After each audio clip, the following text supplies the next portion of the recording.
The Lord be with you. And with your spirit. A reading from the Holy Gospel according to Luke. Glory to you, O Lord. The angel Gabriel was sent from God to a town of Galilee named Nazareth, to a virgin betrothed to a man named Joseph of the house of David. The virgin's name was Mary. Upon arriving, the angel said to her,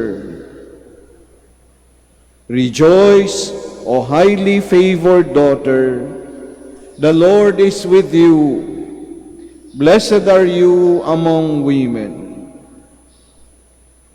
She was deeply troubled by his words and wondered what his greeting meant. The angel went on to say to her, "Do not fear, Mary. You have found favor with God. You shall conceive and bear a son and give him the name Jesus. Great will be his dignity, and he will be called Son of the Most High. The Lord God will give him the throne of David his father. He will rule over the house of Jacob forever, and his reign will be without end." Mary said to the angel, "How can this be, since I do not know man?" The angel answered her, "The Holy Spirit will come upon you, and the power of the Most High will overshadow you. Hence, the holy offspring to be born will be called Son of God. Know that Elizabeth, your kinswoman, has conceived a son in her old age. She who was thought to be sterile is now in her 6th month, for nothing is impossible with God." Mary said, "I am the maidservant of the Lord. Let it be done to me as you say." With that, the angel left her.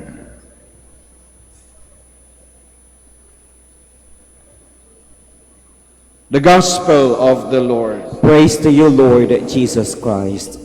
Please be seated.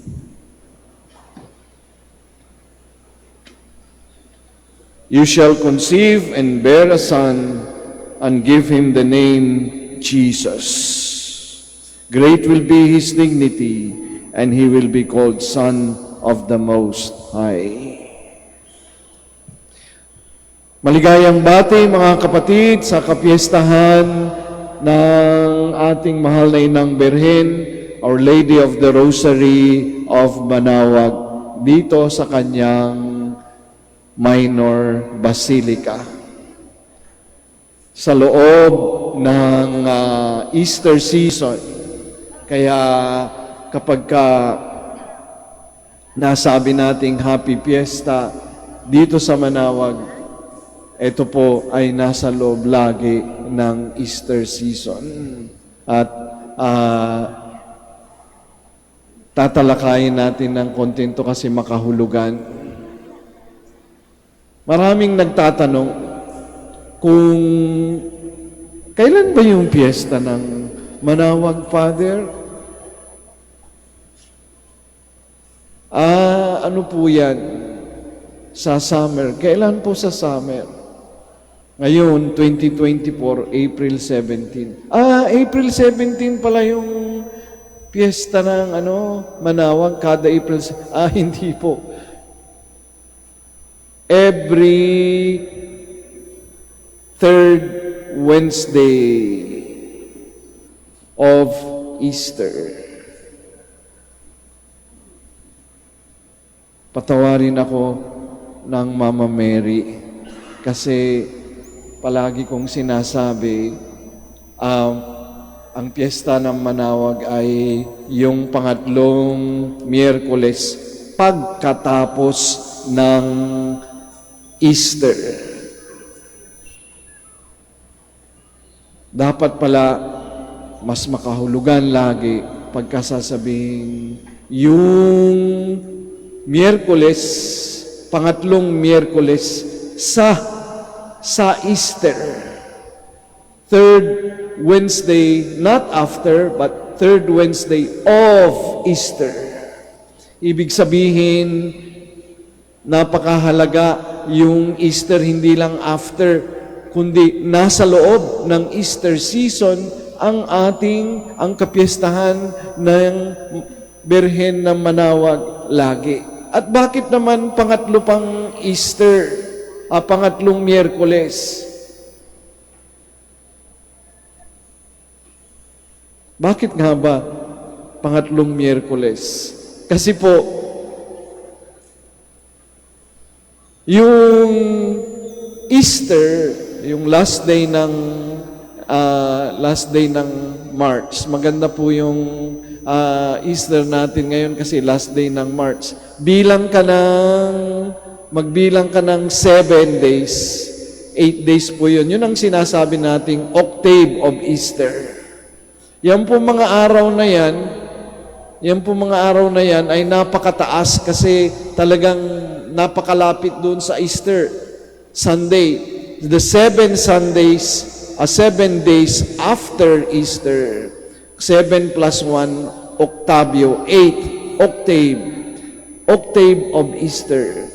Sa mga araw na yon, napakataas, walang pwedeng ibang piyesta. Kaya nandun yung unang Wednesday sa octave. Pagkatapos po ng octave of Easter, matatapos po yan ng 8 days after, 7 days after. Kaya yung unang araw ng nobina natin ngayon ay April 8. Kasi Easter plus 7 days, yun yung 8 octave of Easter. Yung pangalawang Miyerkules naman ay nasa loob ng nobina. Di ba? Nasa loob ng nobina. Pagkatapos ng 9 days, natapos nung Tuesday, Wednesday, yun na yung piyesta ng Manawag. Magnunubina muna tayo. Yung 10th day, Wednesday na yon. Kaya, lagi ang kapiyastahan ng Manawag ay pangatlong Miyerkules ng Pasko ng muling pagkabuhay. It is always the third Wednesday of, not only after, but within the Easter season. Kasi yung unang Wednesday, nasa loob ng octave of Easter. Pangalawang Wednesday, nagnunubina tayo. Pangatlong Wednesday, yun yung Wednesday pagkatapos ng nubina. Madali nang tandahan, di ba? Kaya it's actually 17 days after Easter. Kasi bilang tayo ng 8, bibilang tayo ng 8. Yun yung octave. Tapos yung nobina. Kaya ngayon, April 17. Yung mga may birthday ng April 17, napapansin ninyo, yung April 17 na yan, kung minsan Biyernes Santo, di ba? Pero maganda yung itong April 17, ngayong 2024, tamang-tama po na pagbabasihan kasi ang isang pagkasabi niyan ay ang piyesta ng Manawag ay yung 17th day after Easter. Yan. Kaya yung mga may birthday ng April 17, kagaya ng aking yumaong nanay, napakagandang reference po yan.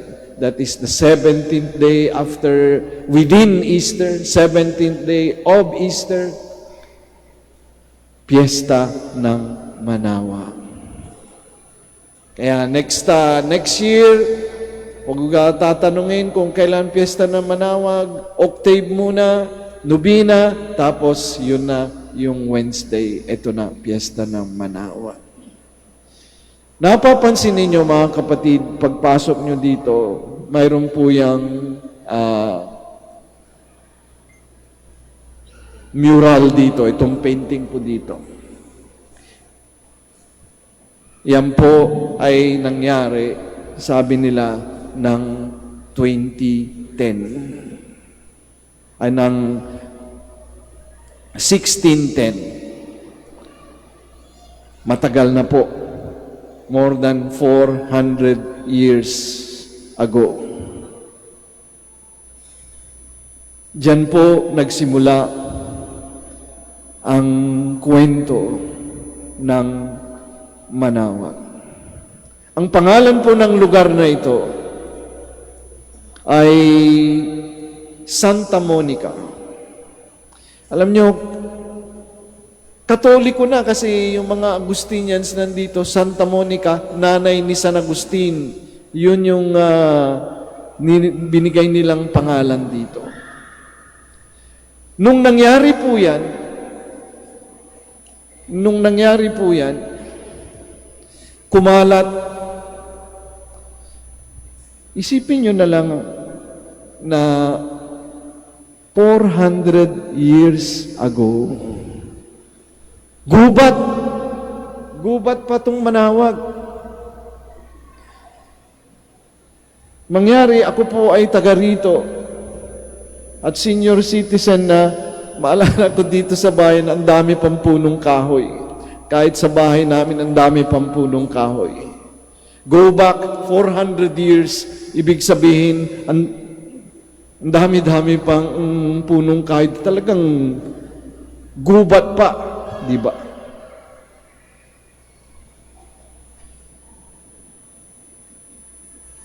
Nagpakita ang mahal na ina.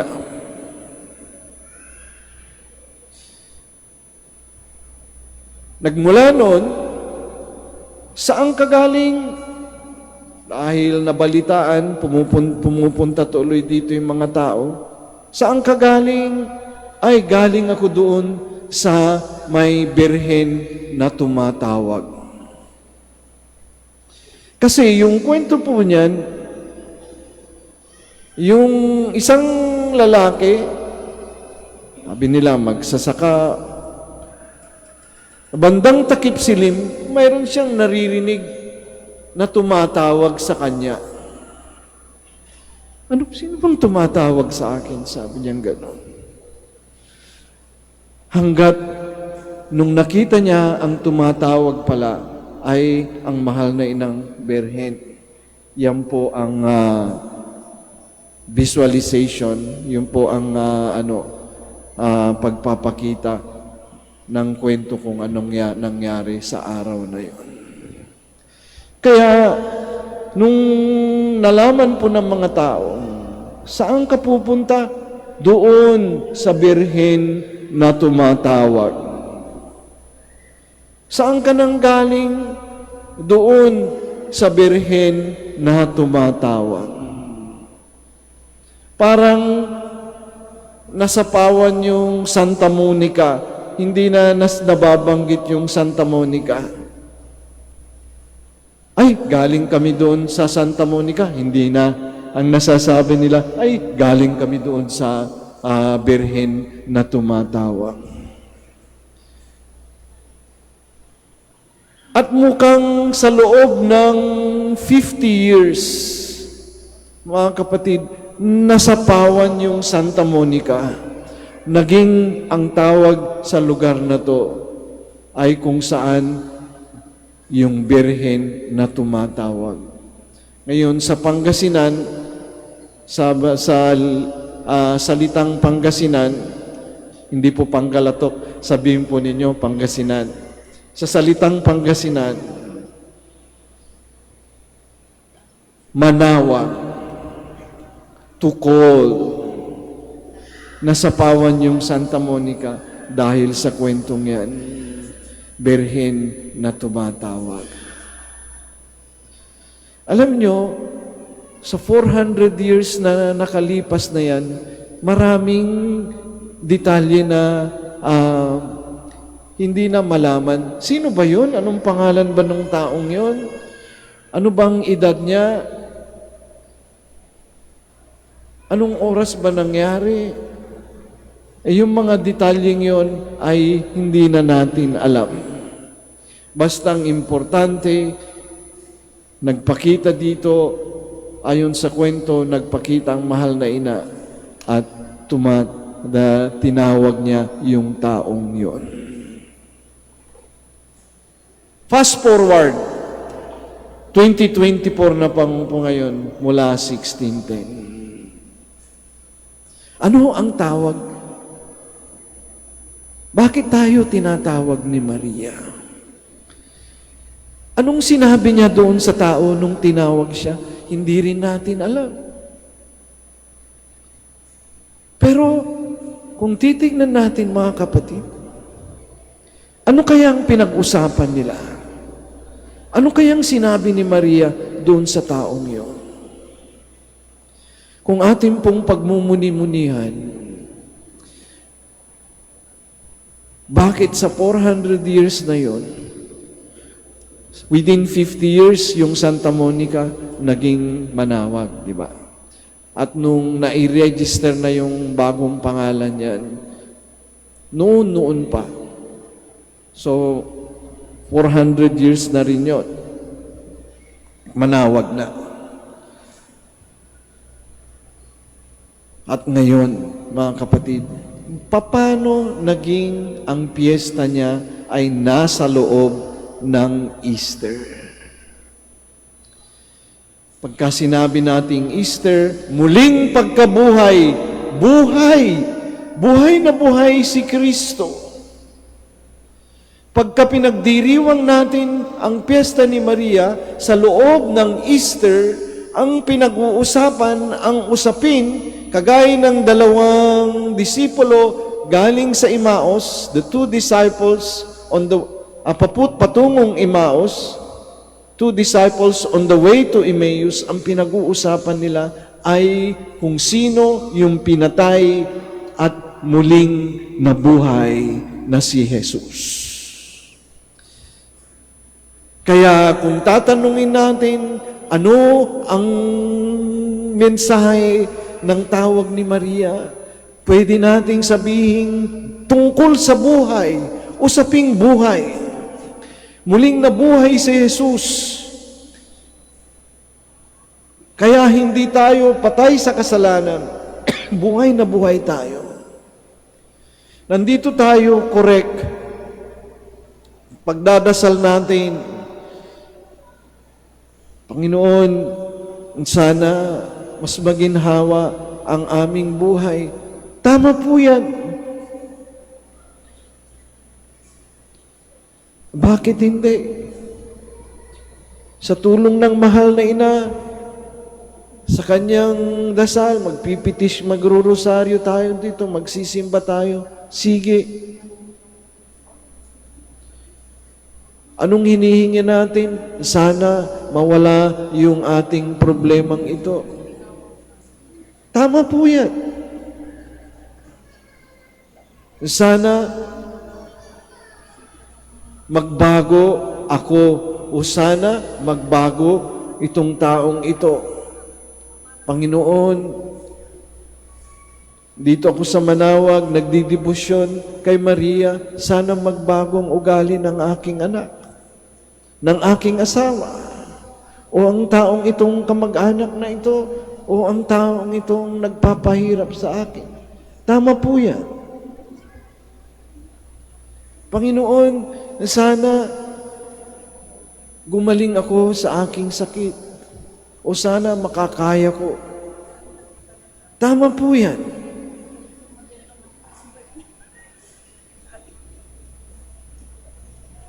Pero sa ating debosyon at sa lahat ng ating dasal, kung tunay na dasal, hindi lamang yung ginhawa, kundi yung ating buhay, di ba? Kaya natin gustong maging maginhawa kasi ang usapin ay buhay natin. Hindi lang yung pagbabago ng ugali, kundi pagbabago ng buhay. Hindi lang yung sakit, kundi ang kabuhayan, ang buhay ng tao. At bakit pwede nating pag-usapan ang ating buhay? Sapagkat tayo ay Easter persons. Because of Easter, because Jesus resurrected from the dead, we have hope that we will always live in the grace of God. Kung tayo ay magiging tapat na disipulo ni Jesus na nagwagi sa kasalanan at kamatayan. And of course, Mary, kung anong tawag niya sa atin, tinatawag ka, ikaw, tinatawag kayo, tayo, tinatawag tayo. It is about life. Kaya pag nagdadasal tayo para tayo maging maginhawa, mas maginhawa ang ating buhay. Hindi lang ito para mas maraming pera, hindi lamang ito para hindi tayo napapagod masyado sa buhay. Ito'y tungkol sa ating buong buhay. Ibig sabihin, sana mas maginhawa. Bakit? Para lang sa kaginhawaan? Hindi. Para tayo maging mas malapit sa Diyos. O para kahit na nahihirapan tayo sa buhay, makaalala tayo na hindi pinapabayaan ng Panginoon ang ating buhay kahit papano. Di ho ba? Pagka sinasabi natin kasing Easter, and it is within the Easter season that we have the Feast of Mary, pagka sinabi nating Easter, muling pagkabuhay, buhay. Easter is life. The life that Jesus gave us because we were dead to sin. Kaya lahat ng hihingin natin kay Maria tungkol sa ating pagkatao at ang pagsinabing pagkatao, buhay. Sapagkat ang pagkatao ay hindi 1 year, hindi 2 years. Ang tao ay forever. At yung buhay dito ay umpisa na ng forever. Alam niyo, paminsan, mga napag-usap, forever ba yan? Mayroon bang forever? Alam niyo, matagal na po yan. Sana hindi yang maging mababaw na katanungan. Kasi pagka person ang pinag-uusapan, forever yan. Pagkataong pinag-uusapan, forever tayo. Life on earth and life in heaven sa grasya ng Diyos. Huwag nating pag-usapan yung buhay na hindi mapatungong langit. Huwag po doon. Mary is Queen of Heaven. Sa ating debosyon, doon tayo patungo sa pagmamahal ng Birhen. Life is the gift of God to us. And Mary is the gift of God to us.